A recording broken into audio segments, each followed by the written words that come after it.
Bonsoir à tous, bienvenue dans le Journal de l'Afrique. Voici les titres. On saura peut-être bientôt si c'est bien le corps de Thomas Sankara qui est enterré dans un cimetière de la banlieue de Ouagadougou. Le gouvernement burkinabé a autorisé son exhumation, mais ses proches réclament avant tout qu'une enquête soit rouverte pour trouver les responsables de sa mort.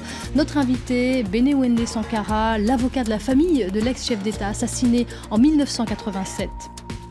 Plus aucun cas d'Ebola au Libéria, c'est l'annonce du ministre de la Santé de ce pays, saluant la sortie de la toute dernière patiente guérie qui se trouvait encore dans un centre de santé. L'Organisation mondiale de la santé confirme de son côté qu'il n'y a eu aucun nouveau cas la semaine dernière au Libéria. Mais la situation reste préoccupante en Guinée et en Sierra Leone. Et puis le Soudan du Sud, aucun accord n'ayant été trouvé à l'expiration de l'ultimatum ce jeudi. Les négociations entre les belligérants vont se prolonger demain à Addis Abeba. Reportage dans la région de Nial, épargnée des affres de la guerre mais où la population souffre de la faim. Plus de 27 ans après son assassinat au Burkina Faso, le corps de Thomas Sankara va être exhumé. L'objectif, en tous les cas, c'est d'identifier formellement ce corps. Les autorités s'y étaient engagées après la chute de l'ex-président Blaise Compaoré. Cette décision prise en Conseil des ministres autorise donc d'ouvrir la tombe où son corps est censé être enterré dans un cimetière de la banlieue de Ouagadougou. Écoutez tout d'abord la réaction de la sœur de l'ex-chef d'État. On l'apprend à chaque fois dans les médias, comme tout le monde. La famille n'a pas été approchée. Elle n'a reçu ni lettre, ni courrier, ni personne par rapport à ça. Donc jusqu'à présent, on n'a pas été approché par rapport à ça. Et nous sommes donc surpris d'entendre qu'il y a eu un accord avec la famille par rapport au dossier et surtout par rapport à l'exhumation du corps. Nous sommes très surpris d'entendre ça aujourd'hui. Et voilà pour la réaction donc la sœur de Thomas Sankara. Avec nous sur ce plateau, Benewende Sankara, bonsoir. Oui, bonsoir. Vous êtes un opposant historique au régime de Blaise Compaoré, mais vous êtes aussi l'avocat de la famille de Thomas Sankara. Alors pour vous, donc cette histoire d'exhumation, c'est important, mais ce n'est pas l'essentiel. Ce qu'il faut, c'est que cette enquête soit rouverte. Tout à fait, madame. Ça fait 18 ans que la procédure est pendante devant les juridictions burkinabées. Il faut aussi rappeler que le Comité des droits de l'homme de l'ONU a rendu en 2006 une décision historique d'un point de vue juridique dans l'affaire Thomas Sankara. Aujourd'hui, la famille demande simplement que cette décision onusienne soit appliquée. Et entre autres importances dans cette décision, c'est que l'ONU dit qu'il faut effectivement refaire une enquête sérieuse dans l'affaire du président Sankara. L'ONU le dit, mais aussi le Premier ministre s'y est engagé, Isaac Zida. Mais ça semble un petit peu traîner. Qu'est-ce qui bloque dans cette affaire? Oui, ce qui bloque, madame, je dois dire que cela est en corrélation avec la situation qui prévaut actuellement au Burkina Faso.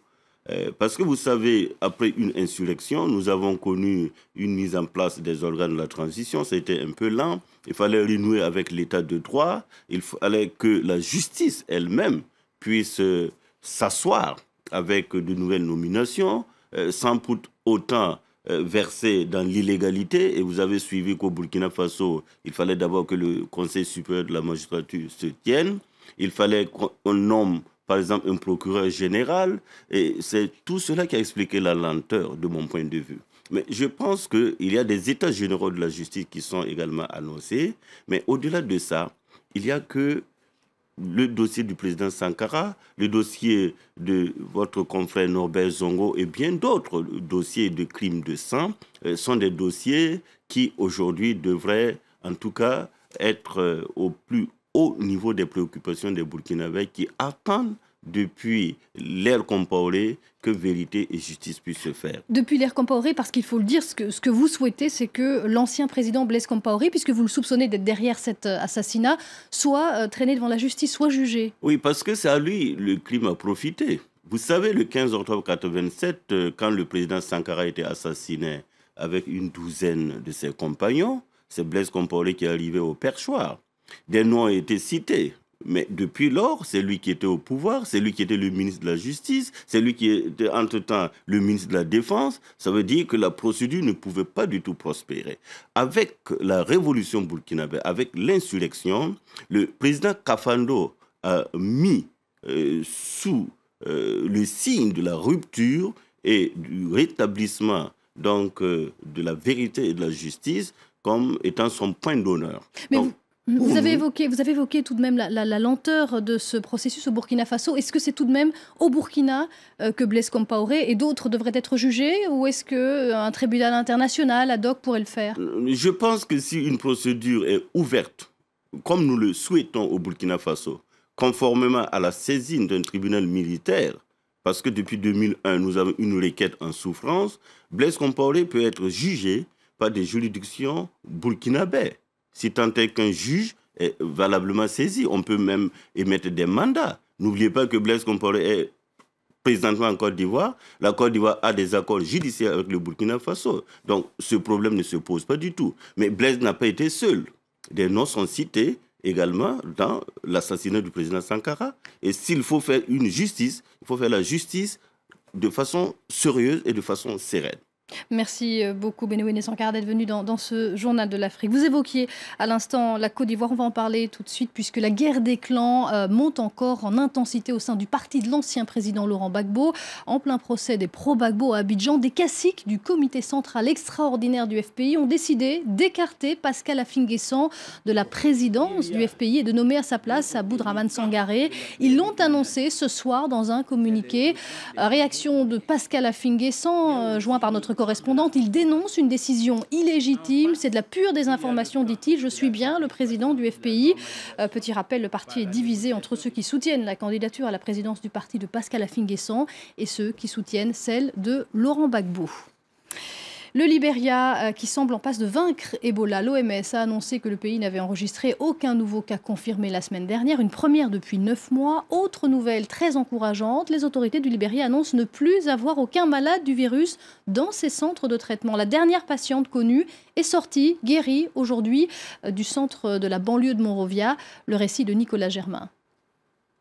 Béatrice Yordoldo peut se réjouir, elle est la dernière patiente d'Ebola au Libéria. Ce jeudi, elle a quitté un centre de traitement chinois à Monrovia. Le virus a tué plusieurs membres de sa famille. Je suis très reconnaissante au Dieu Tout-Puissant et aux médecins chinois et aux infirmières libériennes. En janvier et en février, 3 de mes enfants ont été tués par le virus. Le vice-ministre de la Santé était à ses côtés.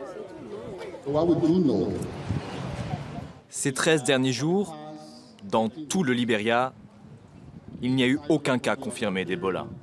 Au Libéria, Ebola a tué plus de 4000 personnes. La présidente Ellen Johnson Sirleaf a affirmé qu'aucun pays ne serait sûr tant que ses voisins sont affectés. D'ailleurs, l'OMS vient d'annoncer que 132 nouveaux cas ont été enregistrés la semaine dernière dans 2 pays frontaliers du Libéria, la Sierra Leone et la Guinée. C'est seulement au bout de 42 jours que le pays pourra être déclaré totalement sûr. 42 jours, c'est le double de la période d'incubation pour le virus. L'ultimatum pour trouver un accord de paix définitif sur le Soudan du Sud était fixé à ce jeudi, mais faute d'accord, les négociations entre le président sud-soudanais Salva Kiir et son rival et ancien vice-président Riek Machar vont continuer demain, vendredi, à Addis Abeba. Et pendant ce temps, sur le terrain, le conflit se poursuit et continue à faire des victimes, mais pas seulement dues aux armes à feu. Dans la région de Nial, épargnée par les combats, c'est la famine qui menace la population. Le récit de Salima Belhadj. Il aura fallu un mois à Angelica pour rejoindre Nial, cette ville du sud isolée au beau milieu d'une zone marécageuse. Un trajet long et difficile pour cette femme frêle et aveugle. Elle est venue ici avec le seul fils qui lui reste. Son autre enfant a été tué lors de tirs croisés. J'ai beaucoup souffert et la faim m'a presque tuée. Je me suis blessée aux jambes car je tombais souvent. J'ai réessayé de marcher et je suis tombée à nouveau. Si la ville de Nial a été épargnée par les horreurs de la guerre civile qui oppose depuis 15 mois les troupes du président Salva Kiir à celles du chef rebelle Riek Machar, c'est le manque de nourriture qui se fait ressentir. Les inondations ont détruit les cultures et les combats ont coupé Nial du reste du pays. La plupart des habitants dépendent de l'aide humanitaire parachutée sur la ville, mais aussi de ce qu'ils trouvent dans le marais. Nous n'avons pas de nourriture. Nous allons chercher de l'eau et nous déterrons des racines afin de nourrir les enfants. Et les réfugiés de Nial sont complètement isolés. comme Marie, qui est arrivée l'an dernier. On ne peut pas rentrer dans notre village car la guerre continue et il n'y a aucun espoir que ça s'arrête. Je resterai ici jusqu'à ce qu'il y ait la paix. Mère célibataire, Marie se bat pour nourrir sa famille dans un contexte de famine et d'insécurité. Mais pour tous ceux qui, comme Marie, ont rejoint Niyal, le choix est fait, la faim plutôt que la guerre. Le feu a repris de plus belle dans la région du Cap, en Afrique du Sud. Les incendies de brousse font rage depuis 5 jours, mais les pompiers reçoivent l'appui d'une grande partie de la population. Caroline Dumais.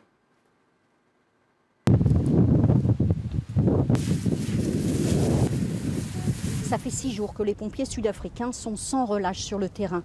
Mais le vent continue à souffler et les foyers ne sont pas tous maîtrisés. Il faudra sans doute encore quelques jours pour éteindre ce feu sur toute la péninsule. Au quartier général des pompiers, la population ne fait que se mobiliser. Les habitants de Cape Town font preuve d'une extraordinaire solidarité. Les gens viennent vers nous et nous apportent de la crème solaire quand nous nous battons contre les flammes. Ils nous donnent de la nourriture, des baumes pour les lèvres afin de les protéger de la chaleur. Ils viennent faire des massages aux pompiers et ça leur donne envie de faire plus car ils savent qu'ils ont la communauté derrière eux. Ça ne les dérange pas de travailler tard. Oui, ils vont réussir à maîtriser le feu. Difficile pour l'instant d'estimer les dégâts. Plus de 5000 hectares de végétation se sont envolés en fumée. Il faudra sans doute encore quelques années pour que la montagne de la Table retrouve son aspect naturel. C'est la fin de ce journal de l'Afrique. Restez avec nous, l'info continue sur France 24.